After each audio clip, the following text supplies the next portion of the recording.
Hello.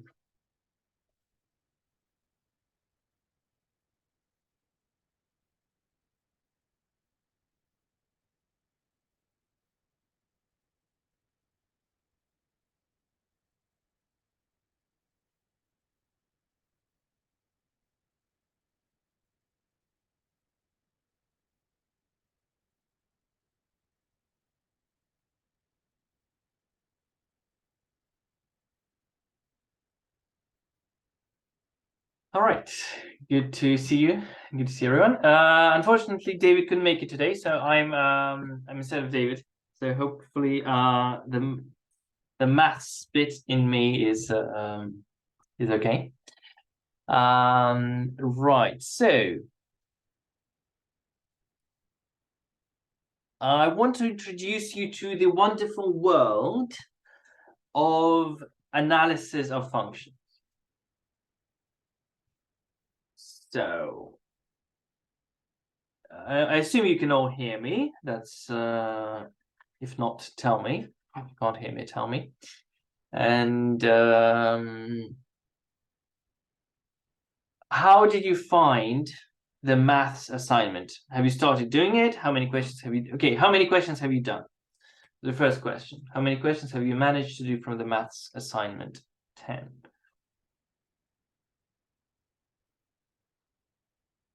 Give me a number. 6.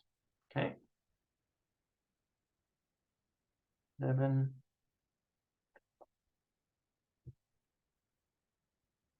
Okay. I started the first bit. Okay.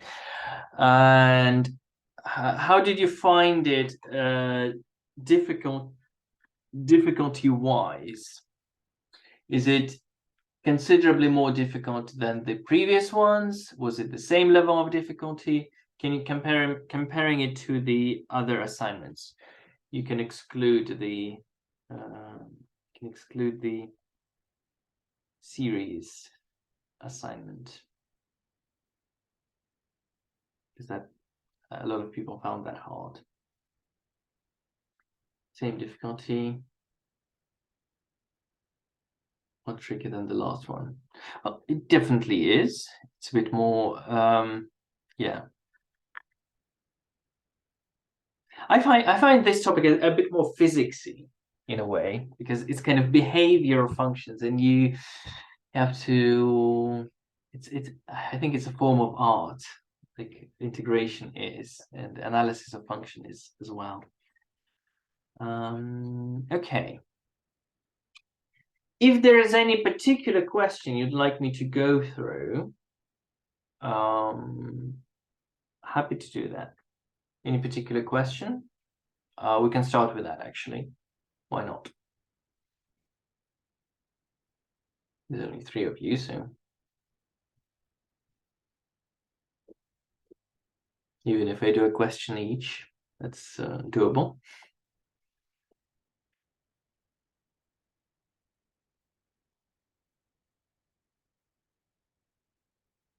Any particular question? Going once?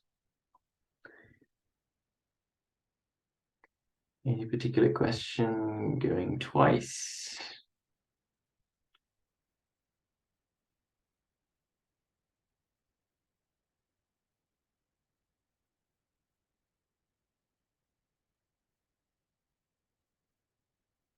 Right.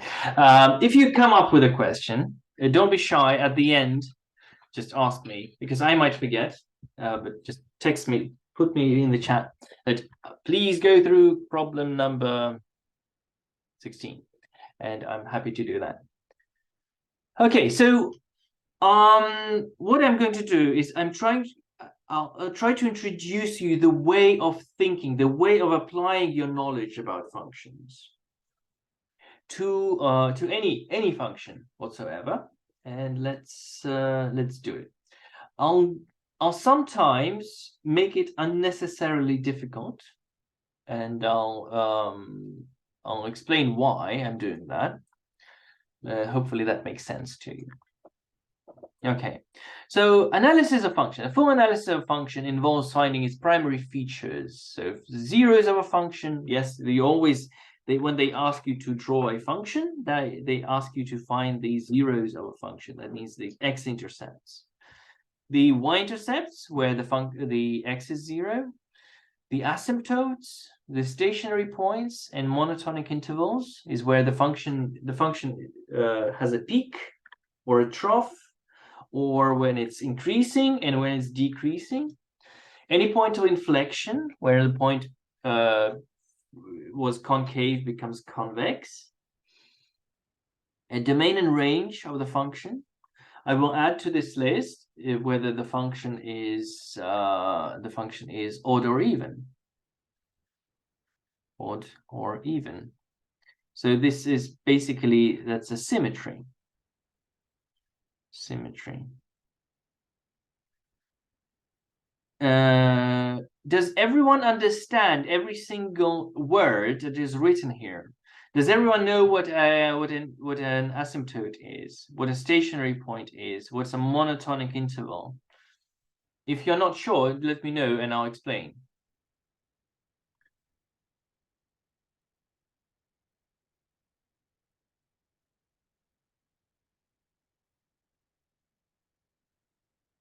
Odd or even? Okay. Odd or even functions. So that's a very good question. And odd and even functions. Odd and even functions.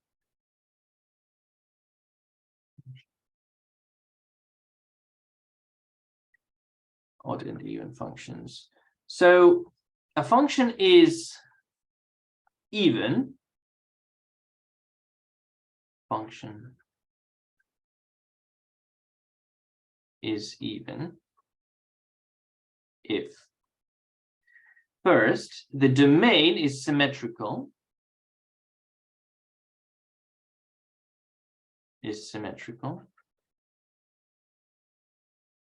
Symmetrical. Well, obviously. Well, I mean, not obviously. And 2, f of minus x is the same as f of x. So a good example would be,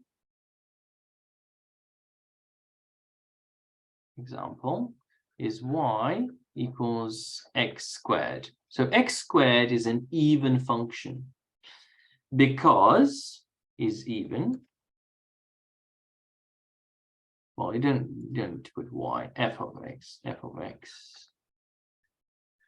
Because f of x is x squared, and f of minus x is minus x squared, which is x squared.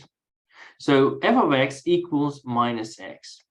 Does that make sense, Edith?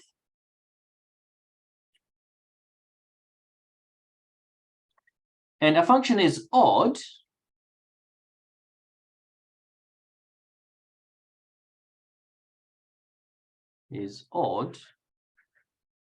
if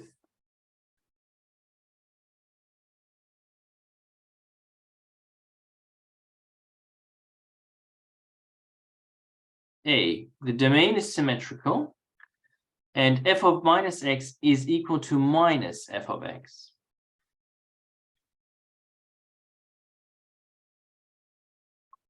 Minus f of x. An example would be x cubed. F of x equals x cubed is odd. Obviously, the domain is all real numbers, so it's a symmetrical domain. And f of minus x is equal to minus x cubed, which is the same as minus x cubed, which is the same as minus f of x.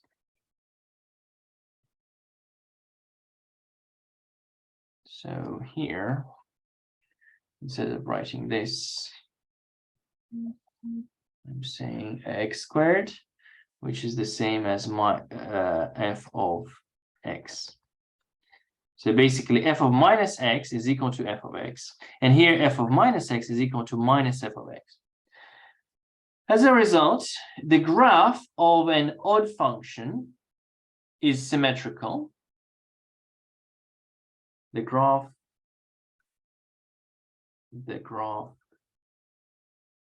of an even function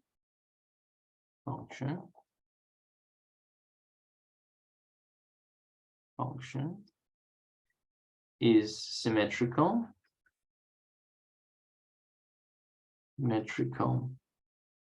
over the y-axis. So, for example, the function looks like this.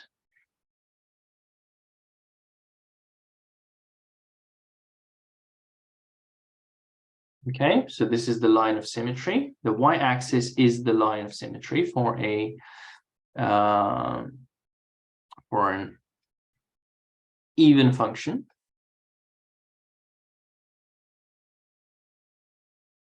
And you can see that if this is x and this is minus x, f of x is always equal to f of minus x. Now, if the function is odd, it has a rotational symmetry over the origin. Rotational symmetry of order 2. The graph of an odd function has rotational symmetry. Symmetry order 2 over the origin. And if a function is odd, so for example, like this, now the other side is going to be symmetrical. So copy, rotate.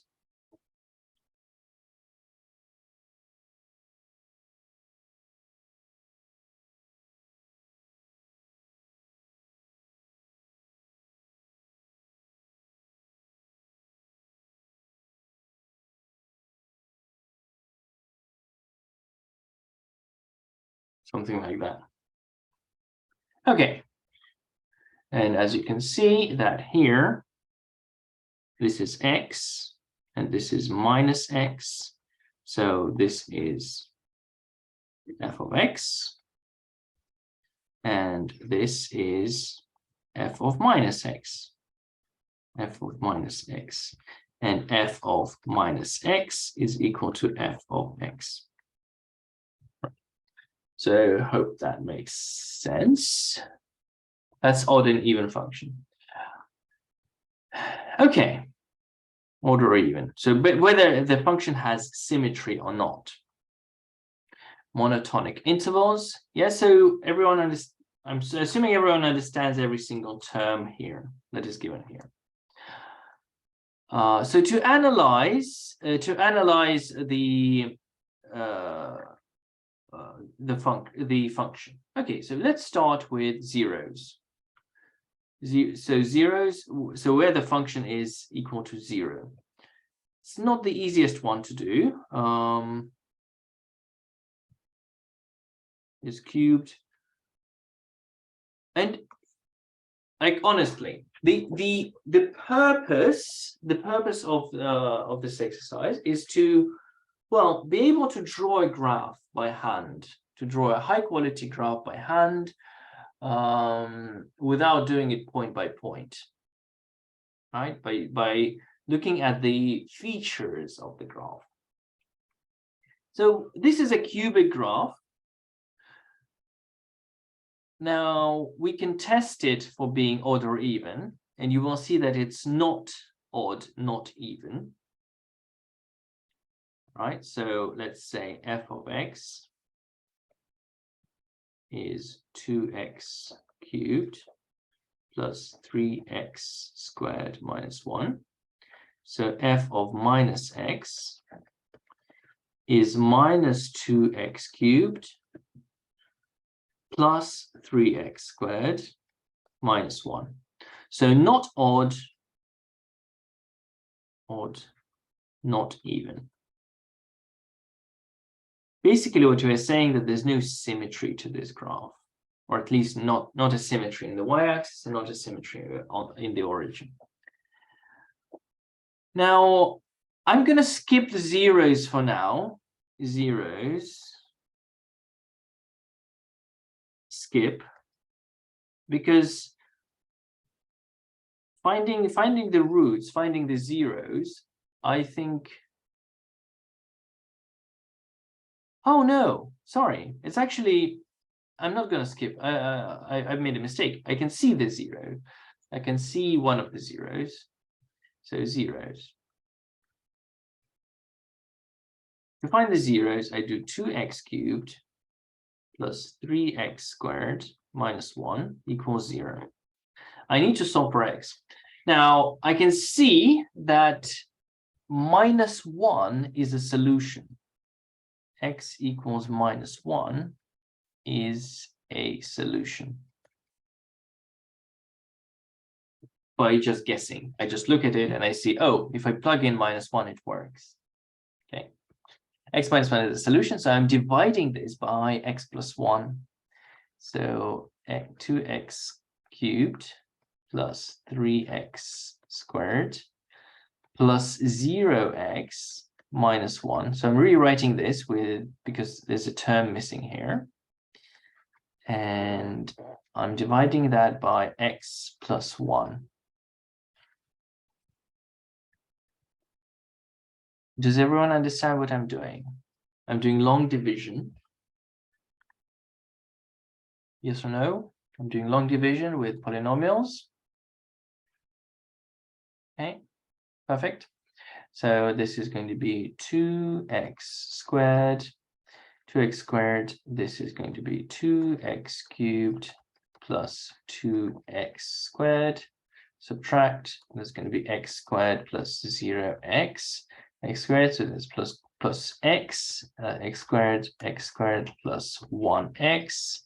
Subtract minus x minus 1. So it's minus 1 times that, minus x minus 1, remainder 0. Perfect. I'm just going to move that aside.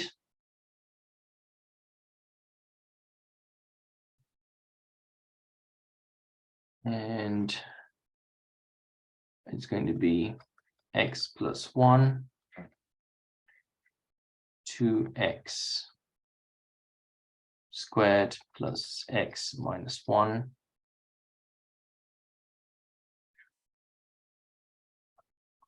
Now this is 0. This factorizes, so it's x plus 1 multiplied. So factorizes, this is going to be x plus 1 and 2x minus 1. Is it? Looks like it is.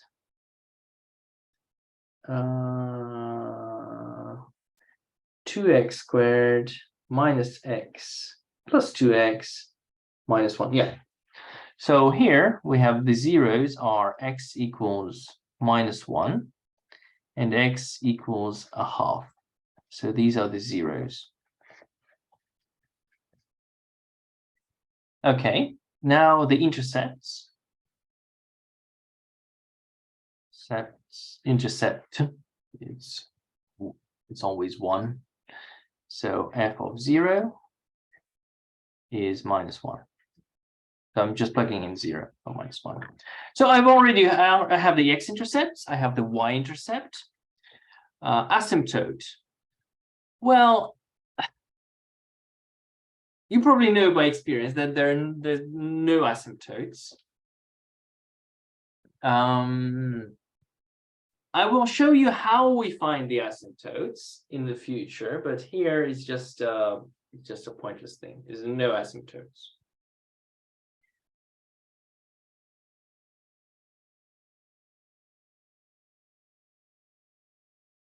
And of course, you know the properties of functions, like the cubic function, you know what it looks like, and you know that it doesn't have any asymptotes.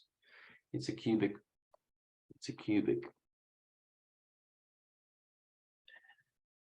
Stationary points. Okay, so stationary points. We look for stationary points by differentiating. Stationary points. So we find the derivative of f of x is equal to 6x squared plus 6x. And we find where it's equal to 0. And we find that is x equals 0 and x equals -1. Ooh, that's an interesting thing. We have a stationary point at 0 and we have a stationary point at -1. So we know that when x is 0, so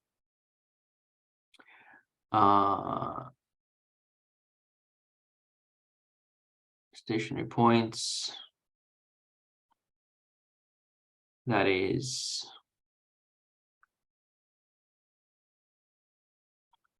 0, -1, and -1, 0. Funnily enough, so these are stationary points. Now, intervals of increase and decrease. So monotonic intervals. Monotonic.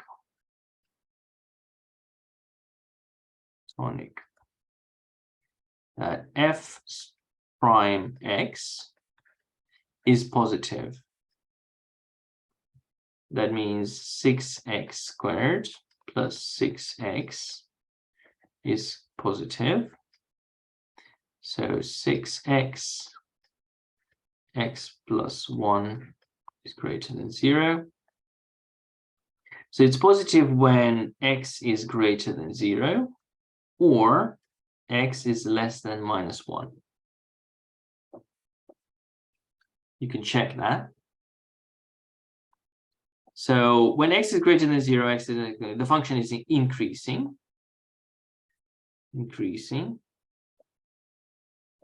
And when x is between -1 and 0, it's decreasing.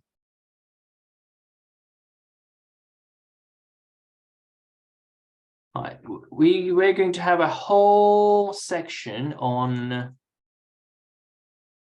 we're going to have a whole assignment on inequalities.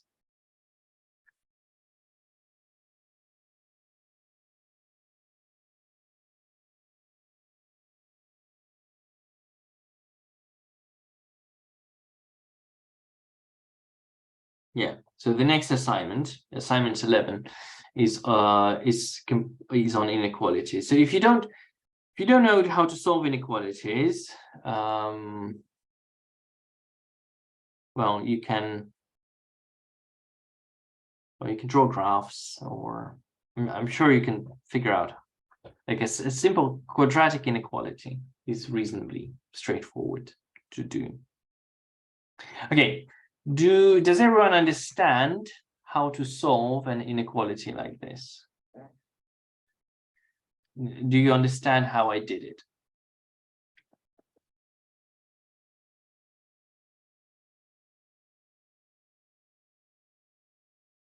Yes. Okay, good. That's fine. Do you understand? So I don't need to stop here. Okay. And finally, inflection points. Inflection points and the second derivative, basically. It's concave or convex or concave. Convex or concave. Okay. To find this, I need to find the second derivative. The second derivative of x is 12x plus 6. And when it's greater than 0, so that means x is greater than -1/2. This is going to be convex. Convex, that means like this. And when x is less than -1/2, it's going to be concave. Concave, like this. And when x is -1/2, it's a point of inflection.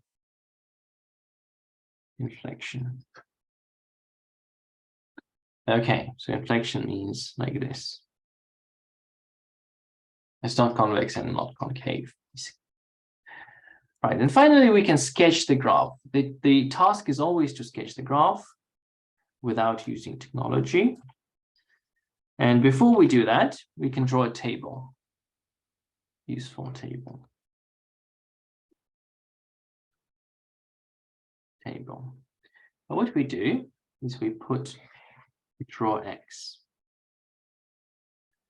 And we put all the interesting points that we have found. So we found that there is a point -1 is an interesting point.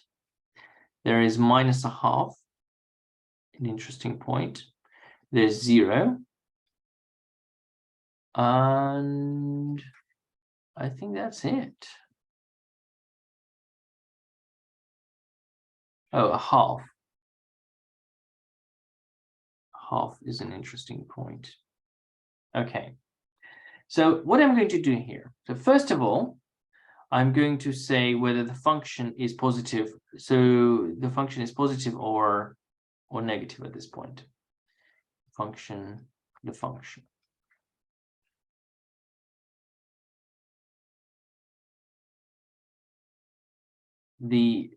So here, positive or negative. Positive or negative. Positive or negative. Then I'm going to put the derivative. And this, sometimes it's called the interval method. I don't call it the interval method. I just call it a useful table. Right.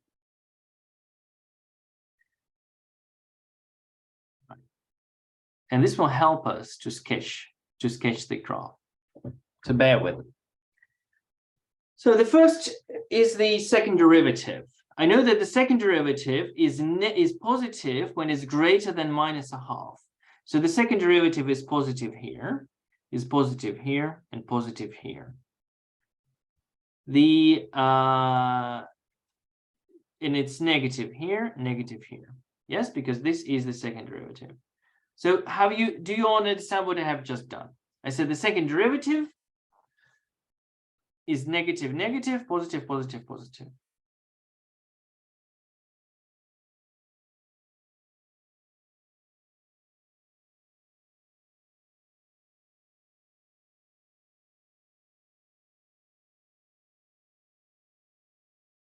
Yes, okay. So because we know that the second derivative is positive when x is greater than -1/2, because that's the second derivative. For any value greater than -1/2, the second derivative is positive. So that's what I've done here. Then the first derivative says that it's positive when x is greater than 0. So positive and positive. And it's positive when x is less than -1. So it's positive here. Between -1 and 0, the first derivative is negative. So negative and negative. That means that the function is decreasing here, decreasing, increasing, increasing. Here the function is the function is increasing. And finally, the f of x itself, we know that it is the zeros are -1.5. So here the function is negative. Here the function is positive, positive, positive. And then, no, that doesn't make any sense. No, that doesn't make sense. Sorry. Oh, yes. -1 is a 0. But if you plug in this number here, you will see that in fact, it is a positive. So how do we do this? Well, we can check any number between like -0.75. We can check it, and we see that like f of -0.75 is going to be negative. So negative, negative, negative, negative, positive. So the function, that's the function itself. And then here, what I do at the top, I say, okay, so from -infinity to -1, the first interval. So this is intervals. I know that the function is increasing, so it's growing, but it is it is a concave function. So it's increasing, but it's concave. So it goes like this.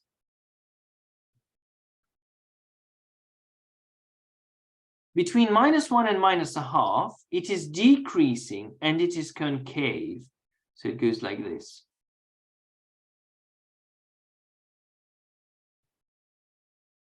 For the third interval, it's between -0.5 and 0. The function is decreasing, but it is a convex function. So it goes like this. Okay. And if the function is the next, it is an increasing function, and it is a convex function. So it goes like this. And finally, it's again. All right. How confused are you on a scale of 1 to 10? Do you understand? Okay. Do you understand what I have done on a scale of 0 to 10? Do you understand everything?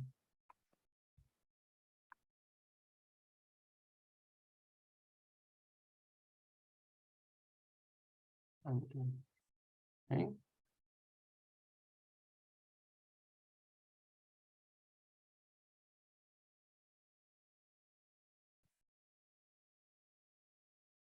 And of course, I mean, you can always draw the graph with Desmos and just double check yourself. But that's not the point. The point is to understand these features of the graph. So you'd have -1, and -1 is a 0. So we know that -1 is a 0 of a function. We know that -0.5, that's 0, 1/2, and 1/2. You know what? I'm going to say, just going to make it a little bit wider. -0.5, -1. So -1 is going to be 1. And this is going to be 1/2. And this is 0. This is -1/2. -1 is a 0. And so is 1/2 is 0. 0 minus 1 is a point. Then I know that this is -1, or -1 looks like, because it's going like this, and then like -1 is a maximum point. So -1 is a maximum point, and 0 looks like it's a minimum point. You can see that from this thing. So it's going to be like this. -1/2, when you just substitute -1/2, it's the point of inflection. So where do we find an inflection? So here, f of -1/2 is going to be, where's the function? 2x cubed plus 3x squared 2 multiplied by minus a half cubed plus 3 multiplied by minus a half squared minus 1. Is that it? 2 plus 3 minus 1. Yes, it is. And we just substitute that. So it's 1 minus 1/8, so minus a quarter plus 3/4 minus 1. So that's going to be minus a quarter minus a half. So minus a half is a point of inflection. So we can put that as minus a half here. It's a point of inflection. And then finally, not 1, sorry, but half is a 0. Okay, and now we can use this. So minus 1, so it goes like this, up to minus 1.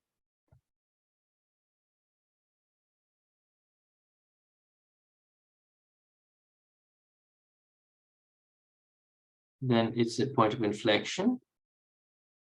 It's a minimum, and it's a 0, and like this. Well, some of you would say that I've made this unnecessarily difficult because this function is, you know very well what it is, and it can be done way simpler than that. But the point is that this method can be applied to any function. And yeah, basically what the aim is to figure out this table, and this table helps you to draw the function. And then of course you can double check your function using a Desmos, for example. Yeah, so we go to Desmos. This is, it's somewhat underwhelming. X cubed, that's 2x cubed plus 3x squared minus 1. And here we are. Here are all our wonderful points. So minus 1, 0, that's the maximum. 0 minus 1 is the minimum. Half 0 is the 0. And somewhere here we have the point of inflection.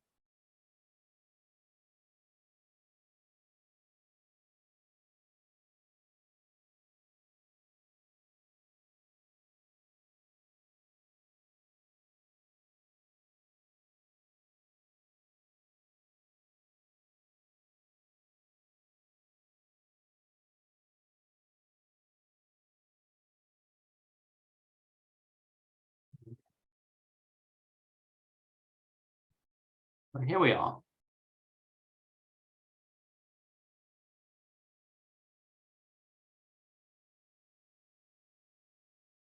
Okay. Problem 2 is done in a very similar fashion. The only thing is that here you can notice that this is an even function.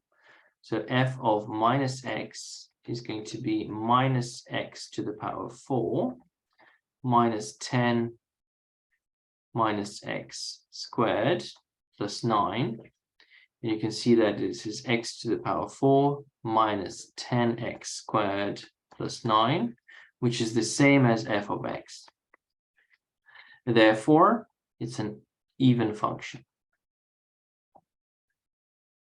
Even function.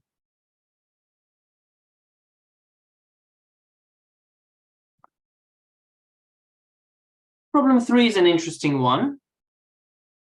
It is an even function. So the domain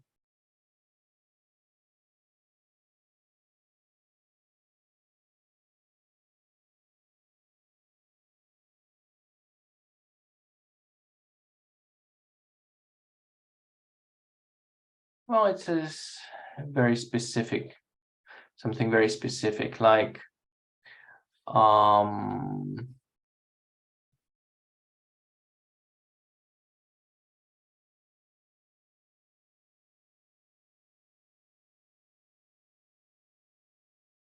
x to the power 4 minus 3x cubed divided by x minus 3.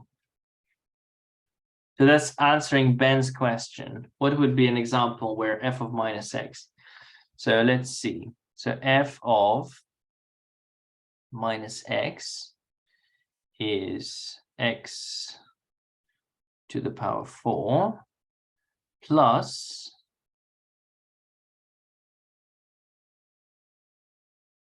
3x cubed over minus x minus 3.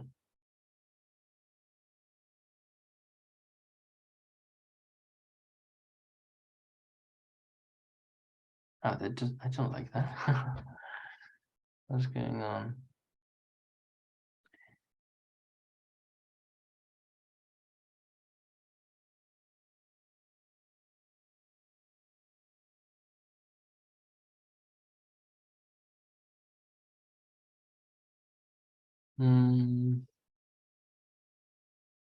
Well, you can see that this clearly simplifies. This is x cubed, x minus 3, and x minus 3.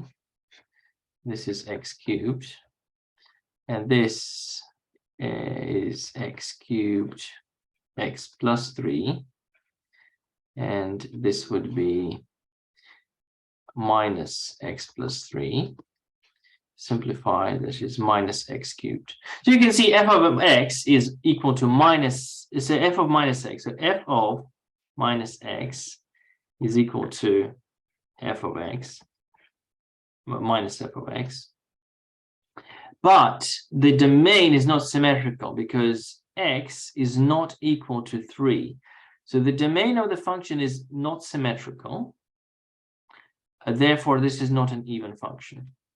And if you draw this function, you will see that this function is not symmetrical. Well, I mean, it is, it just has a single point of which breaks the symmetry. The function looks like this.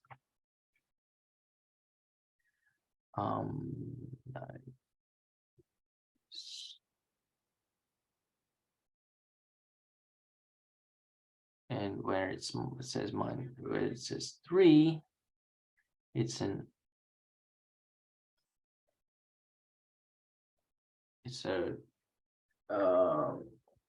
yeah, so it's a graph which is not symmetrical, even though f of minus x is minus f of x. I hope that answers your question. It's a weird example, but mostly these will be weird. So sometimes you just say sometimes the domain is limited. Sometimes the domain is limited. Yeah, I don't know if it's a function of time, and you can't, negative time doesn't happen.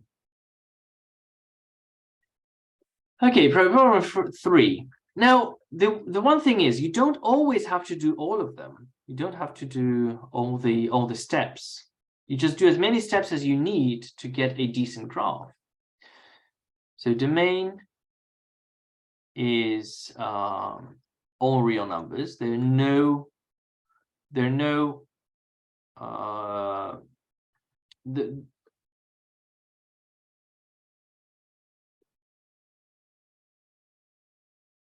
sorry, Ben, does that make sense? Does this example make sense to you?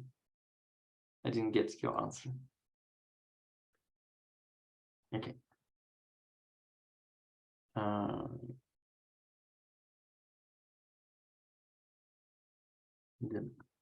But the domain here, domain is x not equal to 3, so it's not symmetrical. Here we have domain is real numbers, so there's no limitations on x. There's no way you can make the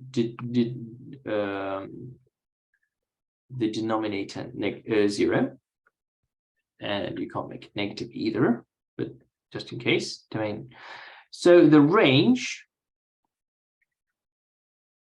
well, we know that x is 0 or more, so 1 plus x squared is 1 or more. So 2 divided by 1 or more is going to be less than 2. So the range is less or equal to 2 and is greater than 0. Okay. So there are no vertical asymptotes. No vertical asymptotes. Asymptotes. Asymptotes. Single S asymptotes. Vertical asymptotes.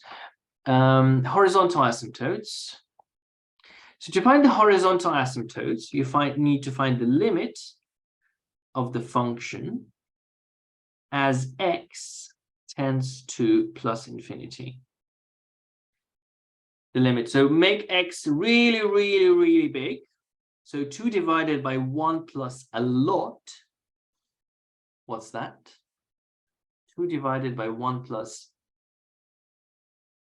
a billion.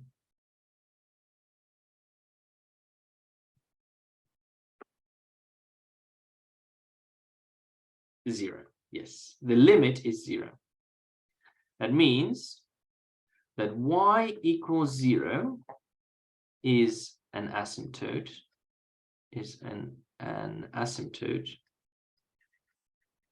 asymptote on the right, because plus infinity on the right. Similarly, if you do, but because it's symmetrical, of course, because it's an even function. So it's an even function because f of minus x is equal to 2 divided by 1 plus minus x squared, which is 2 divided by 1 plus x squared, which is equal to f of x. So the function is even. So if y equals 0 is an asymptote on the right, it's also an asymptote on the left. So the limit of x tends to minus infinity, f of x is also 0. So y equals 0 is an asymptote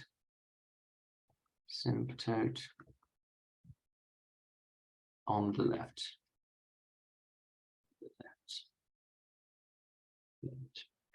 Okay, so now you find the derivative. I'm gonna go faster this time. So derivative of x is equal to oh geez, so 2 to 0 minus 2 2x over 1 plus x squared.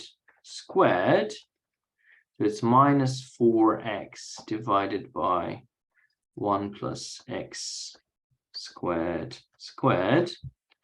So it's equal to 0 when x is 0. X is 0. So x equals 0 is a stationary point. Stationary.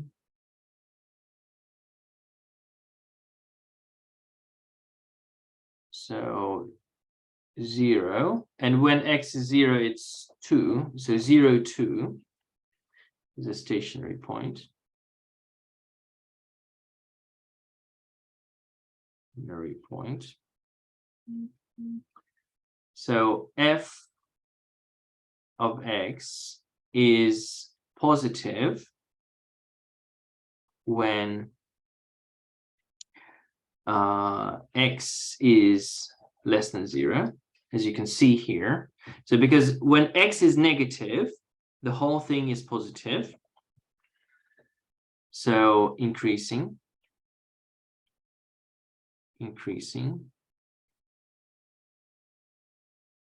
when x is less than 0, decreasing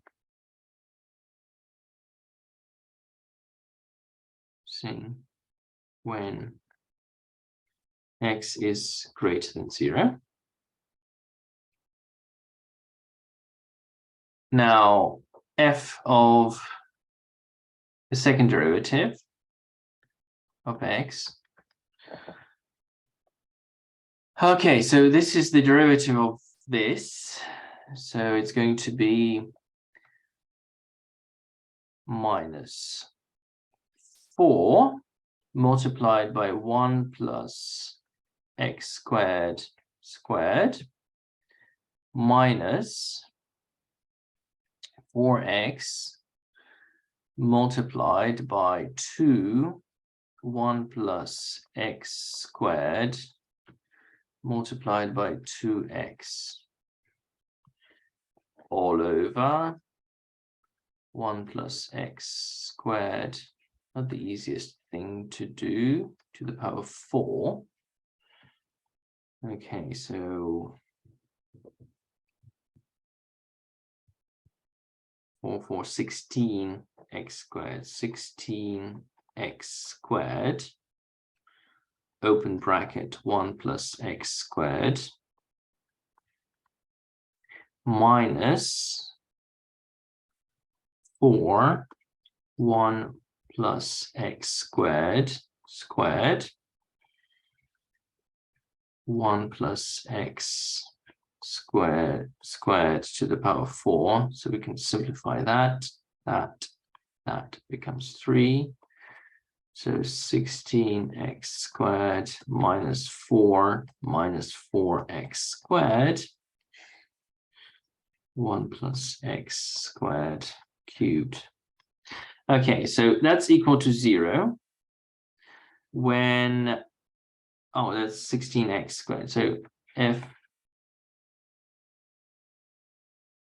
x is equal to 12x squared minus 4, 1 plus x squared over 3. So we don't need to worry about the denominator. It's going to be positive anyways. So we make this equal to 0. Therefore, x is equal to plus or minus square root of 1/3. These are inflection points.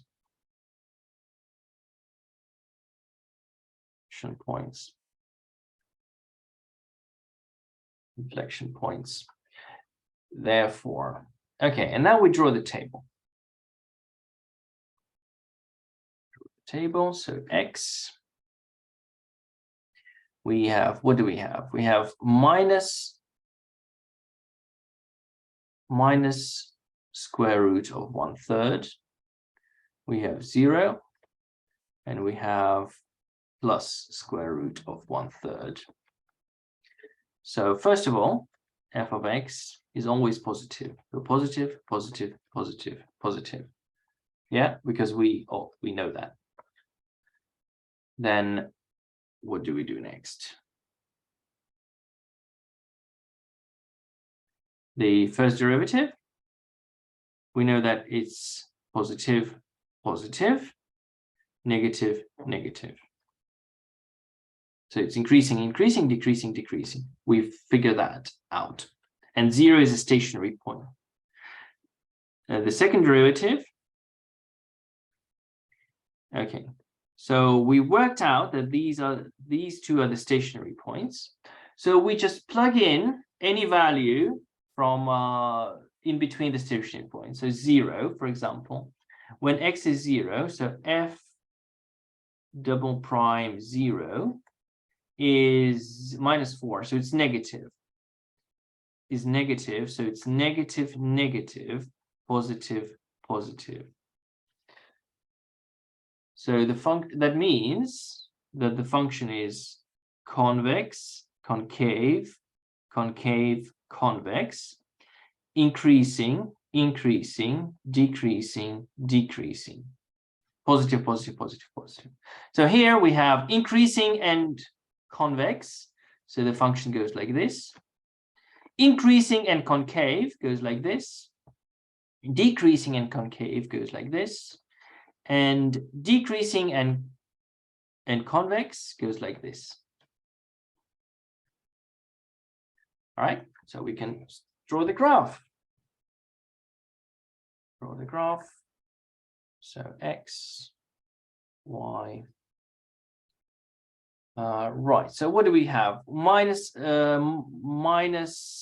1 over square root 3 plus 1 over square root 3, 0. So when we plug in 1 over square root of 3, so we need to find that. So f of 1 over square root 3. So we plug that into the function here. So that's going to be 2 divided by 1 plus 1 over square root 3 squared. So that's 1 plus a third. That's going to be 4/3.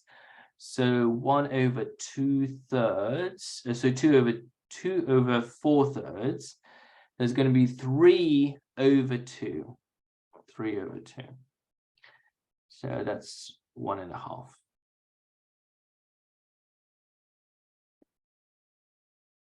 Three over 2, and because it's a symmetrical graph like this, and when it's equal to 2 like this. Okay, so increasing and convex, increasing and concave, decreasing and concave, decreasing and convex. So you can see these are points of inflection. Yes, and this is the graph. And this is the asymptote. So y equals 0 is an asymptote on the left and on the right. So here we have the y equals 0 is an asymptote. So y equals 0 asymptote. Asymptote. Okay.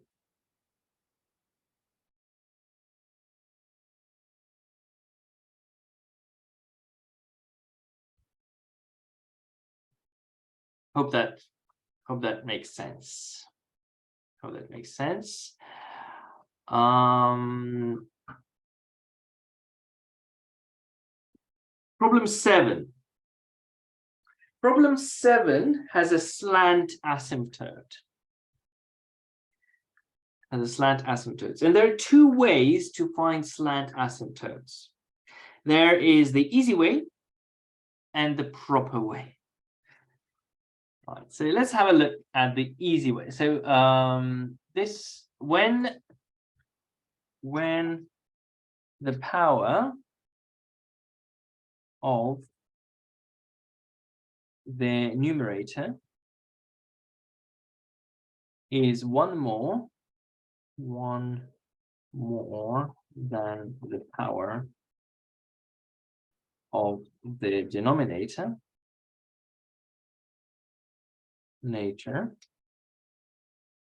the graph is likely to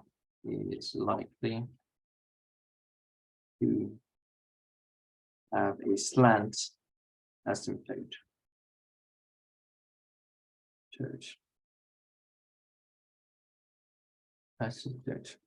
How to find the slant asymptote? How to find the slant asymptote? There are two ways.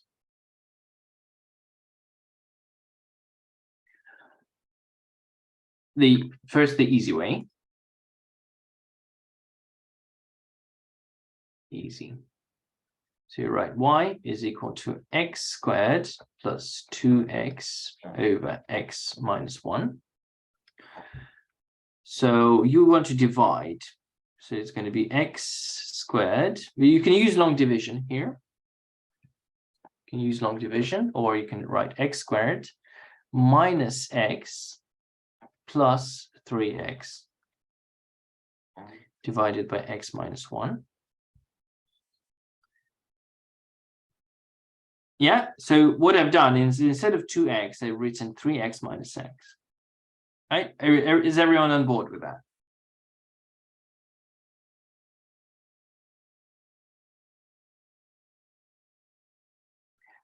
And then we write x squared minus x over x minus 1 plus 3x over x minus 1.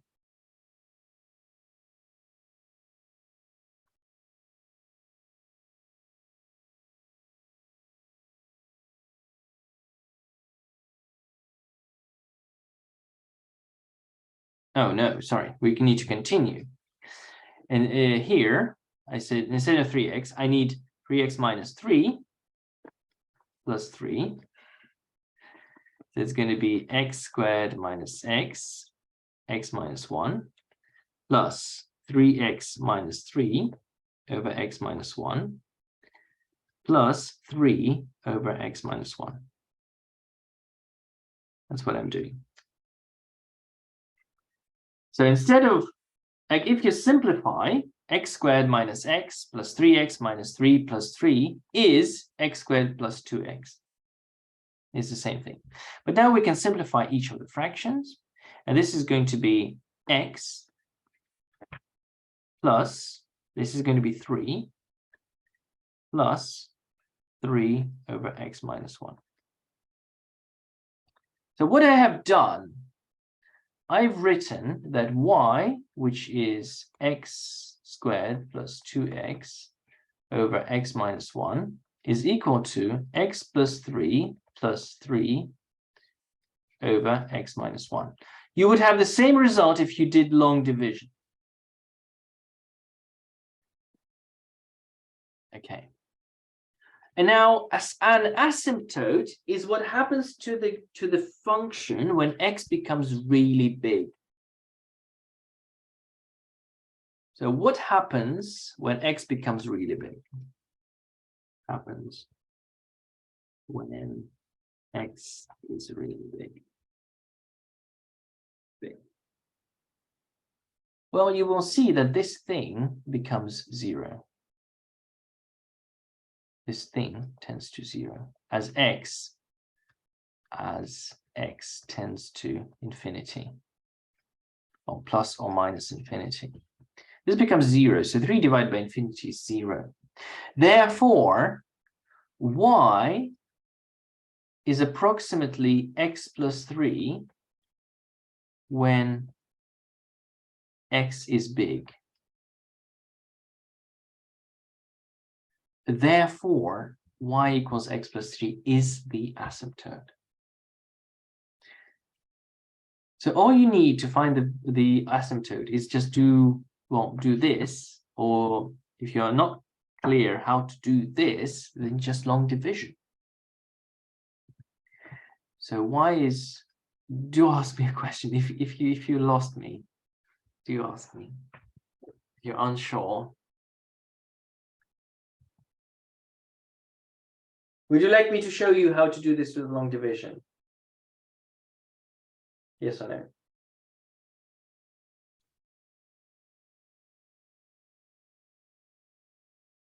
Okay.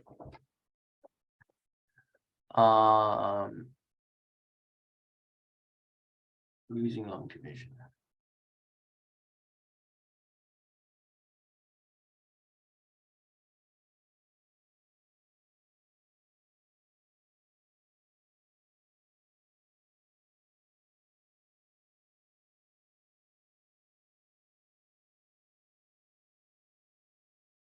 So what we need to do is we need to divide x squared plus 2x plus 0. We need to divide by x minus 1. So x squared divided by x is x. So x times x squared minus x. All right, so 2x minus x, that's going to be 3x plus 0. 3x divided by x, that's plus 3. 3 times this is going to be 3x minus 3. And this minus this is a 3. So remainder 3. 3 is the remainder. So basically, x squared plus 2x divided by x minus 1 is equal to x plus 3. And the remainder is 3. And 3 over x minus 1. Does that make sense now? Just like when you do 17 divided by 7 is 2 and remainder 3.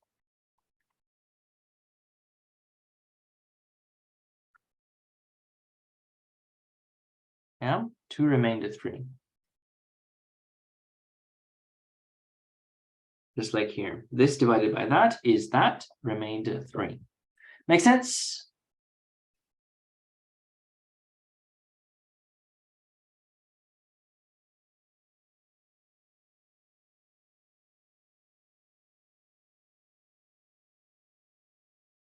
So what I've done here, I've made everything divisible by x minus 1. So you can see that this is divisible by x minus 1. So this is divisible by x minus 1. This is divisible by x minus 1. So the divisible by x minus 1, divisible by x minus 1, and then 3. So x plus 3 plus this. I only have 2 answers. Does it make sense to the other people? Alexandra, Oscar, Sam, Victoria.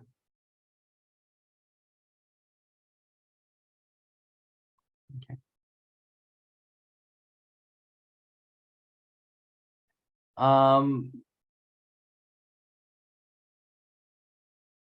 You mean long division and this? Oh no, they're the same thing. It's just a different way. But that's the easy way of finding the slant asymptote. This is the easy way to find the slant asymptote. And the vertical asymptote is, of course, x equals 1.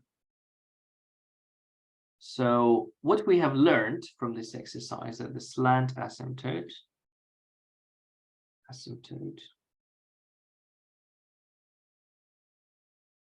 is y equals x plus 3.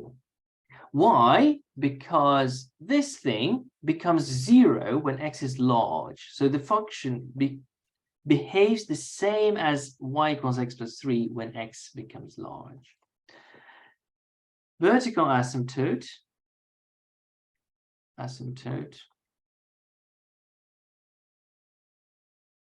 is x equals 1, because that's when the denominator is 0. Right. And then we draw the graph. To draw the graph, we draw the asymptotes. Draw the asymptotes, so that's 1.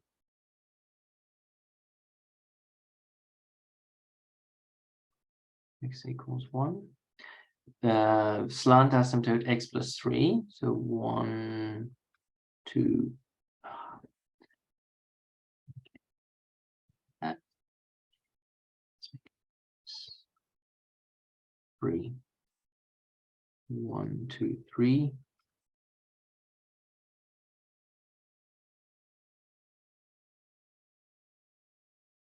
Asymptote. Then it becomes, when it's positive, it's really positive. So it's going to be, the graph is going to be like this. Like this. And like this. Okay. Of course, I'm skipping because I'm limited in time. I'm skipping the inflection points. Well, there are no inflection points here. I'm skipping the minimum and maximum points. I'm skipping the intervals of the monotonic intervals, etc. I'm skipping, yes, I'm skipping a lot of things, but I just want to focus on the asymptotes in this exercise. So of course, there's a stationary points, there are intercepts, and everything else. Okay, everything that is beautiful with the world, right? Now, how to find the slant asymptote properly? How to find the slant asymptote properly? How to find the slant?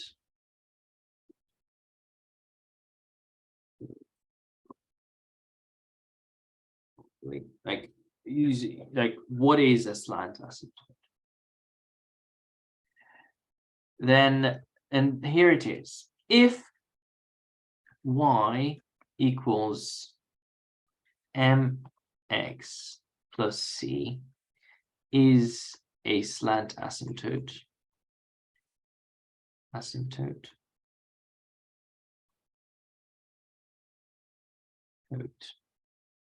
then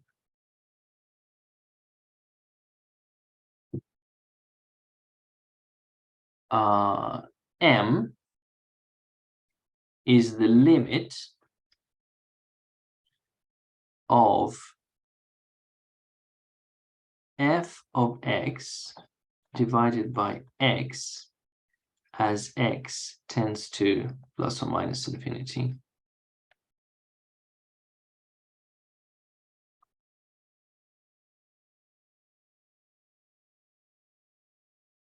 And c is equal to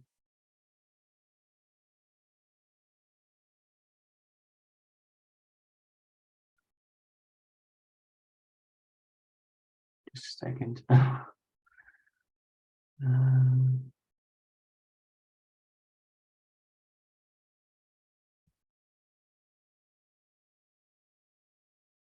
Minute of madness.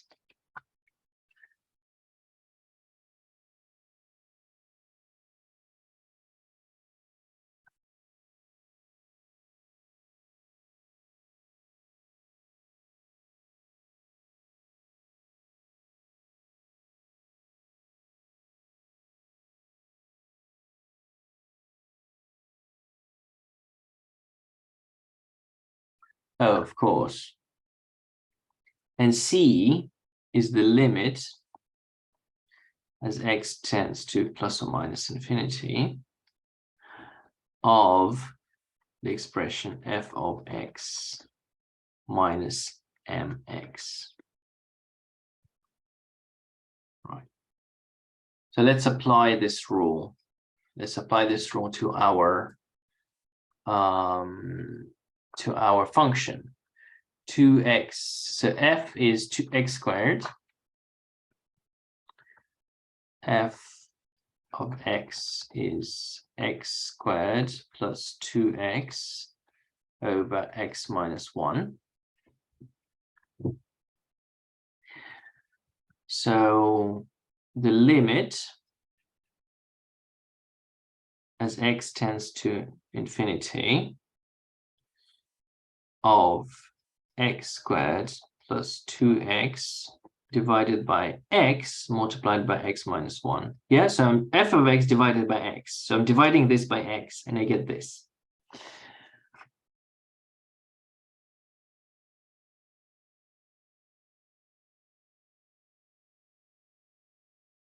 Okay, so I expand this and I make x, I take x squared out, x squared x plus 2 over x divided by x squared minus x, so x squared, a 1, oh sorry, that's 1.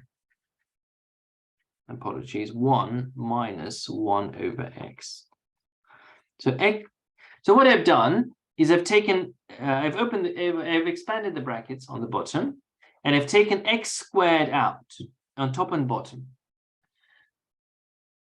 Right? Is everyone with me? Is everyone with me how I did this? So I did this, and I took x squared out of the brackets.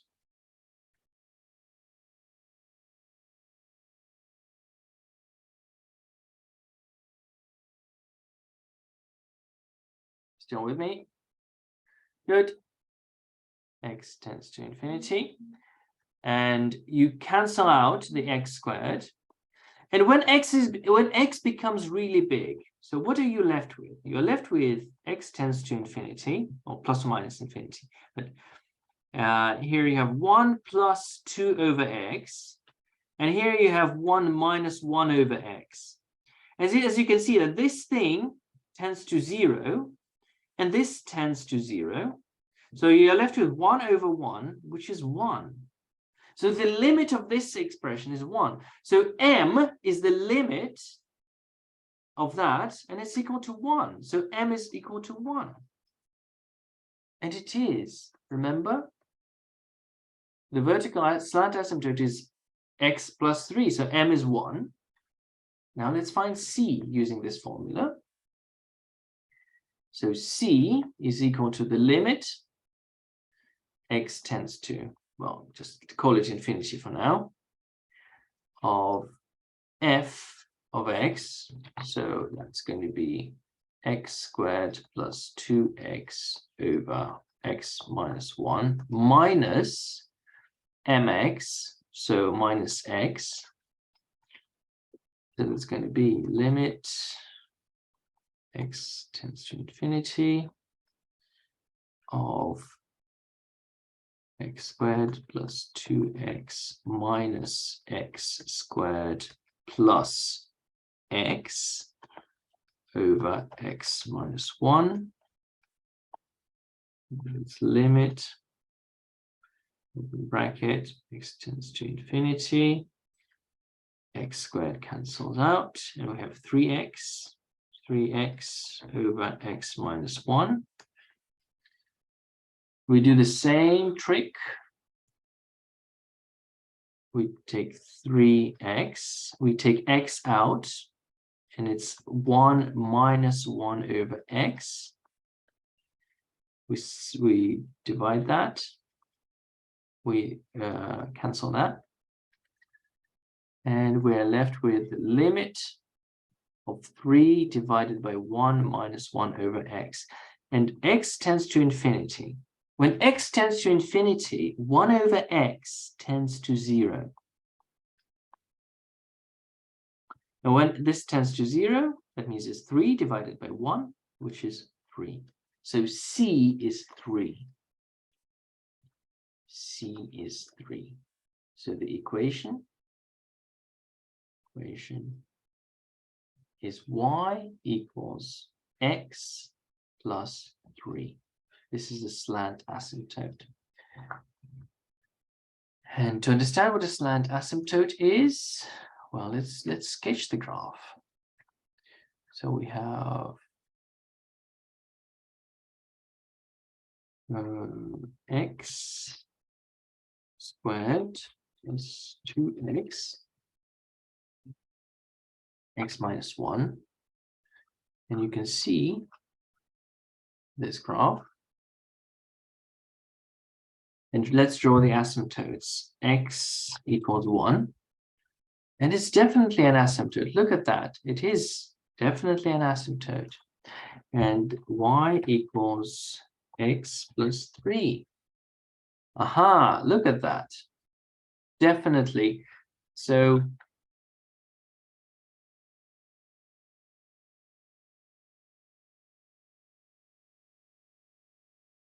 sketch the graph.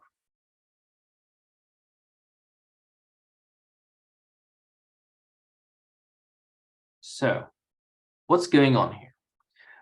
When x tends to, x tends to plus infinity, plus or minus infinity, y behaves like y equals x plus 3. Look at that. They are almost indistinguishable. As x becomes big, these two lines get really, really close to each other. As x tends to 1, the graph behaves as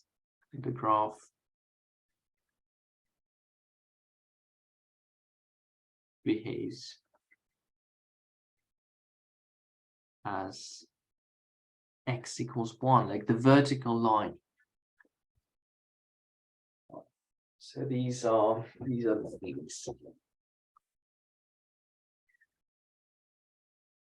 Any questions? Any questions on any particular problem you'd like to go through?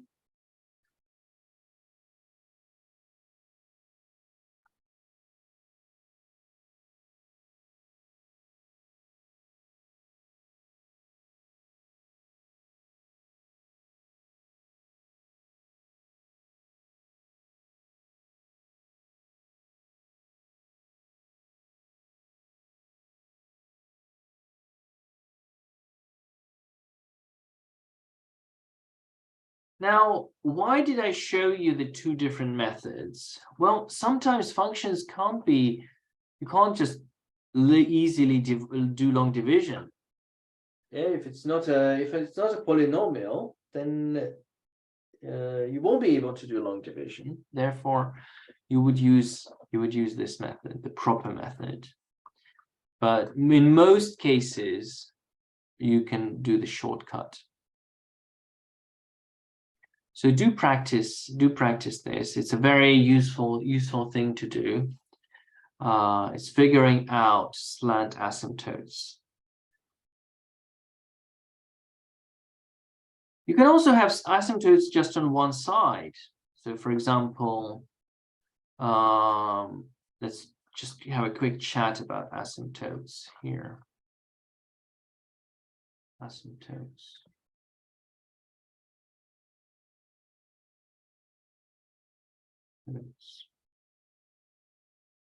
Asymptotes is the behavior of the function as it goes to infinity, basically, except for the vertical asymptotes, of course. Asymptotes, behavior of function on infinity, behavior of the function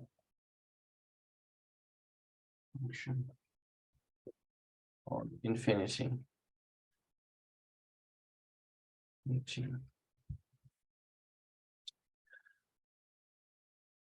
So let's look at an example. Y is equal to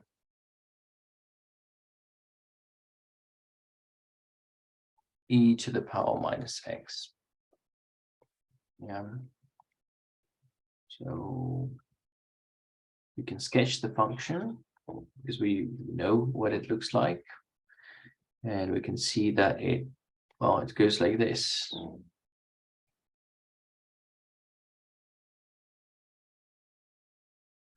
So we can see it has an asymptote, but only on one side. It's an asymptote as x2 tends to plus infinity, y equals 0 is the asymptote.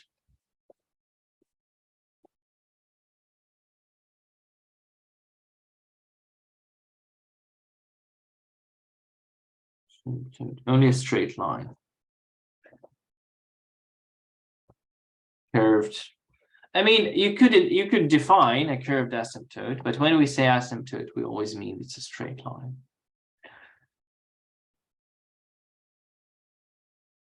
But that's a good point. I mean, why not? Why can't it behave like a square? Sometimes does. It's an asymptote, and on the left, as x tends to minus infinity, there's no asymptote.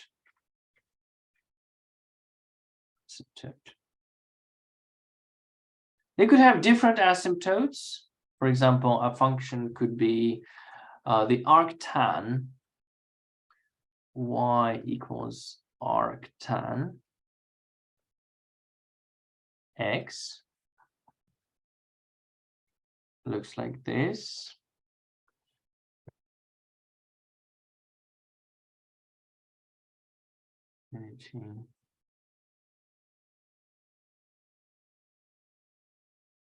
Y arctan 1 is pi over 4. Arctan infinity is pi over 2. That's pi over 2. And that's minus pi over 2. And the graph looks like this.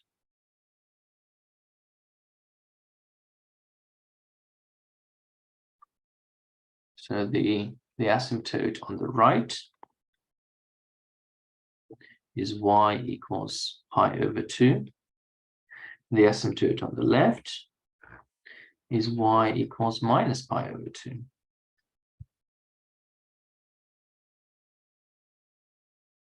Right? As x tends to plus infinity, y equals pi over 2 is the asymptote. And as x tends to minus infinity, y equals minus pi over 2 is an asymptote.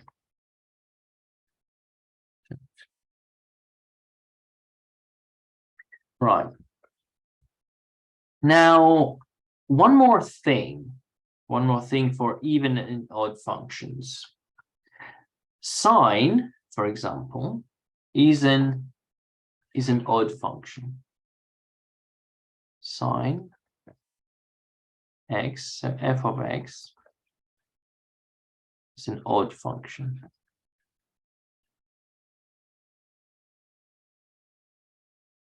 And f of x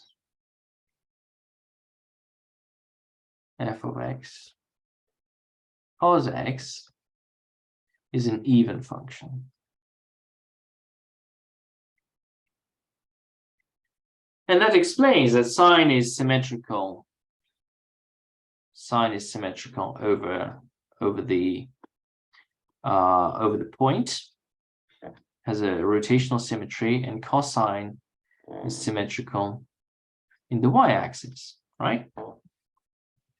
That's because sine of minus x is equal to minus sine x. And that's a very important property of sine. And cos minus x is equal to cos x. But the beautiful thing about sine and cos, that the Taylor expansion that you have studied in assignment 8, or was it assignment 7? Taylor expansion, that sine x, this Taylor expansion of sine x is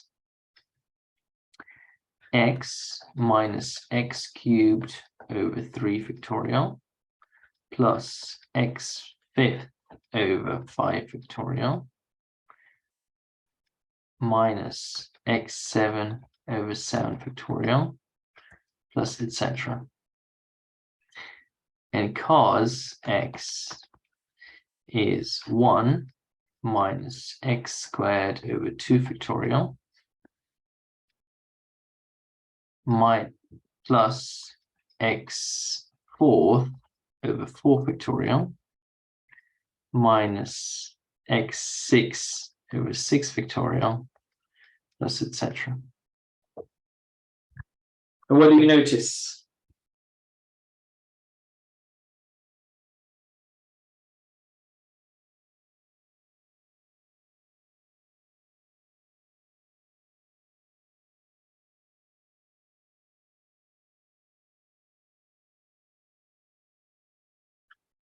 What do you notice about the Taylor expansion? Yes, cos has only even powers of x. It's an even function and it has only even powers of x. And sine is an odd function, it only has odd powers of x. Yes. And yeah, that would always be true. The Taylor expansion of an even function will always contain only even powers, and the Taylor expansion of an odd function will only contain odd powers. Okay, hope that makes sense. Hope next week David Vaccaro is going to do another session on this topic, perhaps from a different angle. So get ready for that.